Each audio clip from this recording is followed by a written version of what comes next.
Bonjour à tous, on commence d'ici une minute, le temps que je charge la présentation. Vous m'entendez? Ça va? Oui. Ah, super.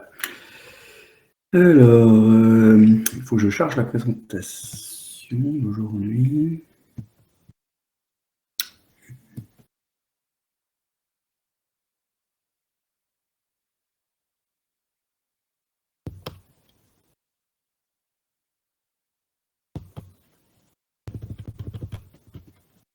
Bon, je sais pas où c'est. Non, qu'est-ce que c'est que ça?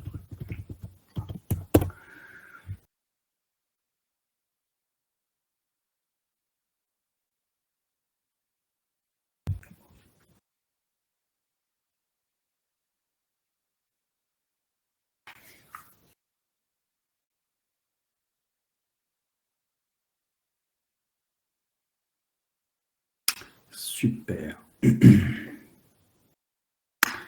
Bon, voilà. Ok, très bien, ça c'est fait.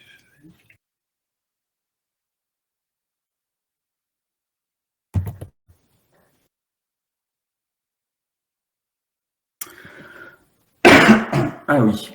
Alors Yanis, tu avais une question sur oui, les comparaisons décidables, effectivement. Oui, alors alors oui, je peux peut-être reprendre le fichier en question. Il faut juste que je puisse le charger. Je vais regarder ça tout de suite.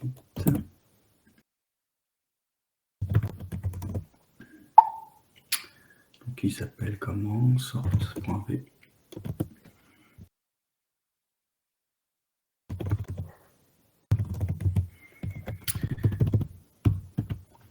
Alors je vais en parler un petit peu, ouais, Yalis, pas de souci. Bah, avant de commencer le cours, je vais en parler, ok. Alors il faut que je partage cet écran-là. Est-ce que je peux? Emacs, très bien. Allez, autorisé. Vous me dites si vous le voyez. Vous voyez bien mon Emacs ou pas? Ok, parfait.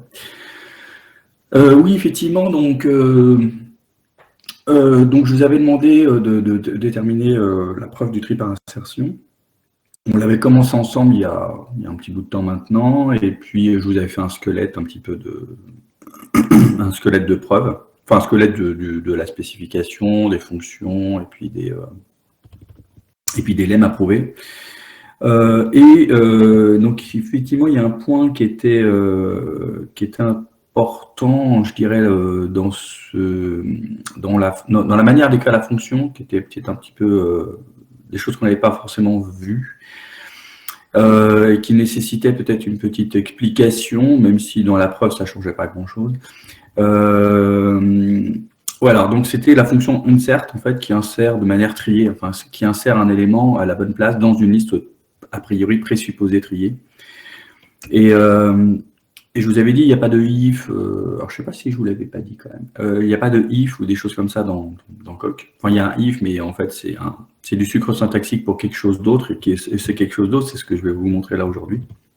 Donc, à un moment donné, si vous regardez bien, on essaie d'insérer x dans une liste, L, d'accord. Donc, si la liste est vide, je mets x dans la liste, hein, je n'ai rien à dire. Et si la liste est non vide, c'est là où j'ai des choses à faire. Il faut que je teste si x est inférieur ou égal à h. S'il est inférieur ou égal à h, je le mets en tête. Si ce n'est pas le cas, j'essaie de l'insérer sur le reste de la liste sur T.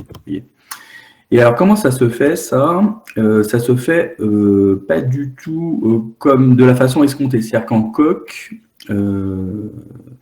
on manipule en fait des types de données qui sont potentiellement, qui n'ont pas forcément tous le bon goût d'avoir une égalité ou une inégalité, enfin tout un tas d'opérations de comparaison décidables. C'est un peu le problème. Alors on va me dire, ah bon, quoi? Oui, par exemple, en Coq, on peut modéliser tout un tas de théories mathématiques, en particulier les nombres réels. Et sur les nombres réels, l'égalité, elle n'est pas décidable. D'accord, elle est semi-décidable. Si les deux sont égaux, effectivement, on va avoir du mal à converger, puisque l'idée en fait d'un algorithme naïf, c'est de comparer les parties fractionnaires des deux nombres. des deux nombres réels, et puis comme ils sont égaux, vous allez durer très longtemps, surtout s'ils ont une partie fractionnaire, on va dire, infinie, ce qui peut arriver. Et donc c'est ça le souci, en fait, c'est qu'on peut avoir des opérations de comparaison sur lesquelles, effectivement, enfin des types de données pour lesquelles les opérations de comparaison sont pas décidables.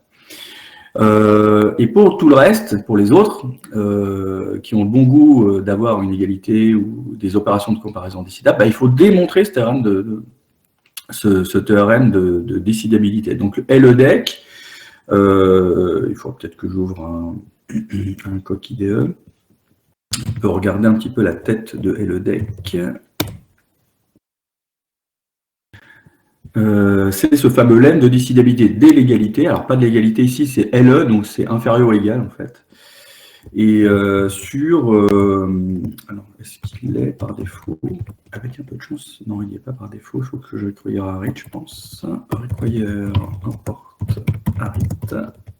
Je crois qu'on ne voit pas ce que vous écrivez. Ouais, je sais, je m'en doute.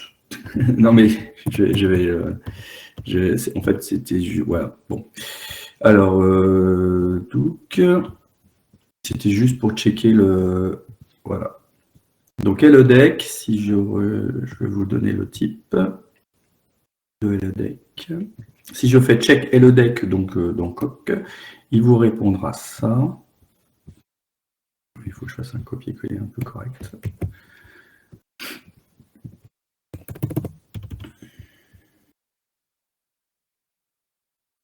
Paste. Voilà, il vous répondra ça. Vous voyez, je suis là, donc vous avez mon curseur, j'imagine. Il vous répondra, OK, c'est un lemme, d'accord. Il vous dit pour tout m, n est inférieur ou égal à m. Et là, vous voyez ces accolades un peu bizarres avec ce plus, c'est ce qu'on appelle le ou constructif. C'est pas le ou dans propre, qui potentiellement peut être classique si je rajoute l'axiome du tiers exclu. Il est dans une autre sorte. Il est dans la sorte, en fait, 7. Et qui permet justement, on va le voir aujourd'hui, on va voir tout ça aujourd'hui, les sortes constructives et les sortes non constructives.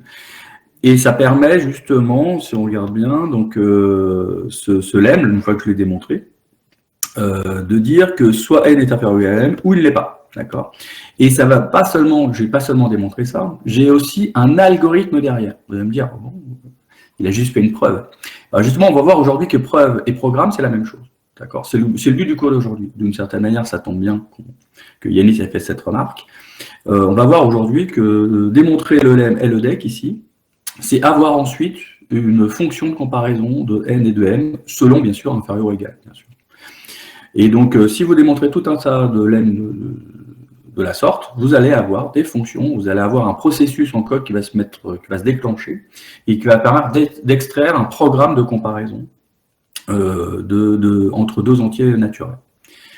Il se fait naturellement, en fait, cette extraction. En fait, on peut extraire vers d'autres langages fonctionnels, mais en Coq, Coq, oui, dit que si vous avez démontré LEDEC en Coq, vous avez une fonction gratuitement en Coq. D'accord, il n'y a pas de commande particulière pour le dire.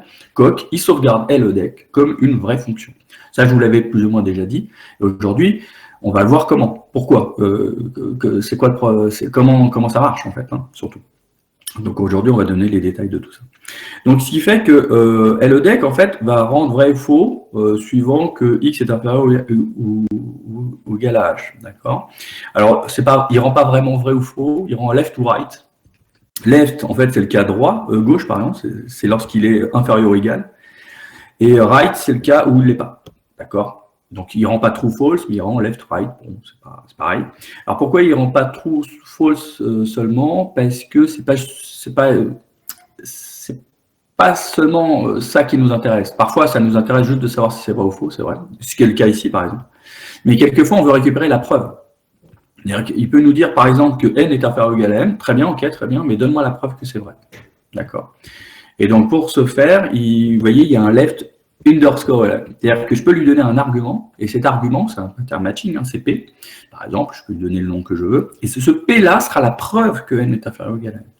Pour right, pareil. Ça sera la preuve que n n'est pas inférieur ou égal à m. Donc c'est très intéressant, c'est-à-dire que ce lemme-là, il apporte beaucoup de choses en fait. Il n'apporte pas seulement un truc qui discrimine, il apporte en plus la preuve que c'est vrai. D'accord, c'est beaucoup plus d'informations que prévu. Et après, sinon, ça marche pareil. Hein, vous voyez, ça, c'est une sorte de if then else. Hein. Si c'est le cas, alors je le mets en tête, vous voyez. Si c'est pas le cas, eh ben je mets h en tête, parce que x n'est pas inférieur ou égal à h, et j'insère sur le reste de la liste, en fait. Mais sinon, c'est pareil. Donc, voilà. Donc, c'est juste qu'en Coq, on a, comme on peut manipuler des types de données un petit peu particuliers, des types de données qui sont, pour lesquels l'égalité, tout ça n'est pas décidable, mais aussi, on peut avoir des types inhabités aussi. Hein. On peut avoir des choses assez étranges en Coq. On est obligé un peu, pour Coq en tout cas, de montrer patte blanche et dire, OK, très bien, là, tu veux comparer deux objets d'un certain type, montre-moi quand même que tu es capable de les comparer et que tu as un moyen effectif de l'exécuter. D'accord, donne-moi un algo, quoi. Alors, vous allez me dire, oui, mais c'est bizarre, hein, pourquoi en Coq on a ça et pourquoi on n'a pas ça dans les langages de programmation habituels, en fait. Eh bien, c'est très simple, c'est que dans le langage de programmation habituel, tous les types de données sont comparables. Voilà. Il n'y a pas de réel, typiquement, il y a les flottants. Les flottants, deux flottants, mantis, et la mantis, elle est donnée, enfin, il y a la taille donnée, vous êtes capable de les comparer, les entiers, vous êtes capable de comparer, les chaînes de caractères, pareil. Enfin, tout a une représentation binaire, finalement, tous les types de données ont une représentation binaire et sont donc, d'une certaine manière, comparables. Il n'y a pas de souci. Mais Coq modélise en fait des objets qui sont pas de cette manière-là. Il n'y a pas de représentation machine des objets. Il y a plutôt une représentation abstraite d'un certain nombre d'objets qu'on peut représenter avec les types inductifs. Et du coup, on se retrouve avec des objets qui ont des propriétés plus mathématiques que informatiques, je dirais. Et du coup, oui, l'égalité, elle n'est pas décidable. Pas partout, en tout cas. Voilà, donc ça c'était juste pour revenir un petit peu sur cette partie-là. Et aujourd'hui, justement, on va voir un petit peu comment, à partir de ce genre de lemme que je suis en train de démontrer, que le LEDEC, là, qui font partie de la bibliothèque standard de Coq, hein, je ne l'ai pas démontré, hein, et ben, je suis capable d'extraire des fonctions. D'accord, vraiment. Et qu'est-ce qui nous permet de faire ça? C'est un peu l'objectif du cours d'aujourd'hui. En fait. Alors.